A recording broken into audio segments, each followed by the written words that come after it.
యుద్ధం మిగిలే ఉన్నది ఆర్మూరులోన సిద్ధం గమ్మన్నడు మన రాకేశల్లా ప్రజలే తన ప్రాణం అంటూ కదిలిన నాయకుడు అభివృద్ధిని కోరి అన్ని రకాలుగా సెట్ చేసి నన్ను ఈ రోజు ఇక్కడ నిలబెట్టినందుకు ధన్యవాదాలన్నా.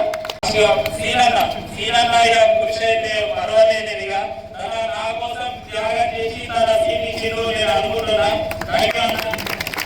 ఇది రుణపడి ఉంటాను ఎప్పటికీ.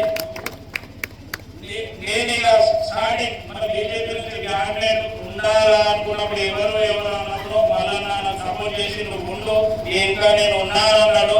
మనము ఉండడానికి బరిలోకి కారణం మన మల్లన్న. ఫస్ట్ మల్లన్న లేకపోతే ఇక్కడ లేదు అసలు.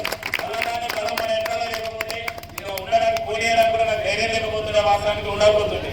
మన తర్వాత ఇంకా మన యూత్ సపోర్ట్ అయితే చెప్పలేనిది. ఇళ్ళ నాకు కష్టపడి కృషి చేశాను రైతులుగా మల్లన్నగా. మన యూత్ అందరికీ ఇప్పటికీ కృతజ్ఞతలు చెప్తాను. అందరికీ ధన్యవాదాలు.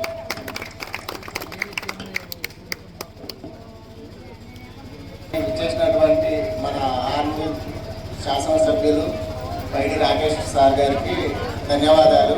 అదేవిధంగా నూతనంగా ఎన్నికైన మన సర్పంచ్ సుప్రియాక గారికి, అదేవిధంగా మన వైసాబ్ గంగర్ భాయ్కి, అలాగే మన వార్డు సభ్యులందరికీ శుభాకాంక్షలు. అదేవిధంగా దీనికి సపోర్ట్ చేసిన విలేజ్ గ్రామస్తులందరికీ, పీడీసీ మెంబర్స్కి ఏకగ్రీవం చేయడానికి ఎవరెవరైతే తోడ్పాటు చేసారో ఈ విషయంలో వాళ్ళందరికీ ధన్యవాదాలు. అన్న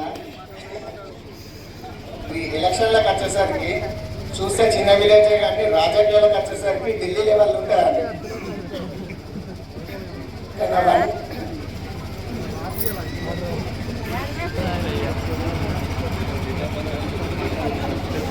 ఈసారి అవన్నీ తప్పినాయన్న ఏకగ్రీవం అయ్యేసరికి. ఏంటంటే అది ఒకటి ఉంటుంది అన్న, స్వడబ్బా పరడబ్బా పరస్పర డబ్బా అన్నట్టు మీరు గొప్పవారు మేము గొప్పవారు కలిసి మనం అందరం గొప్పవారు. ఆ విధంగా ఉందండి ఇప్పుడైతే ప్రజెంట్. మా ఊరి మీద మీరు ఒక ప్రత్యేక దృష్టి పెట్టారన్న, దేశంలోనే మేము ఒక ఆదర్శ గ్రామంగా చేసుకుంటామన్న. ఆ విషయంలో నేను ఖచ్చితంగా చెప్తాను.